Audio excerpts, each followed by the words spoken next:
చరిత్ర సృష్టించే సినిమా చేయబోతున్న రామ్ చరణ్ ఫ్యాన్స్కి ఇక పండగే. Mega power star Ram Charan ప్రస్తుతం రంగస్థలం 1985 షూటింగ్లో బిజీగా ఉండగా, ఈ సినిమా తర్వాత కొరటాల శివ డైరెక్షన్లో ఓ సినిమా, నేను లోకల్ ఫేమ్ త్రినాథరావు నక్కిన డైరెక్షన్లో మరో సినిమా చేయబోతున్నాడు.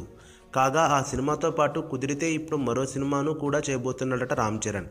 కాలీవుడ్ సీనియర్ టాప్ డైరెక్టర్స్లో ఒకరైన మణిరత్నం దర్శకత్వంలో ఓ సినిమా చేసే ఆలోచనలో ఉన్నట్లు ఇప్పుడు ఇండస్ట్రీలో చెప్పుకుంటున్నారు. వీరి కాంబినేషన్లో అప్పట్లో ఓ లవ్ స్టోరీ అనుకున్నా అది రామ్ చరణ్ క్యాన్సిల్ చేయగా, ఇప్పుడు ఓ అద్భుతమైన చారిత్రక సినిమాను రామ్ చరణ్తో చేయాలనే ఆలోచనలో ఉన్నాడట మణిరత్నం. తెలుగు మరియు తమిళ్లో తెరకెక్కే ఈ సినిమా 2018లో మొదలవుతుందని ఇండస్ట్రీలో వార్తలు ప్రచారం అవుతున్నాయి.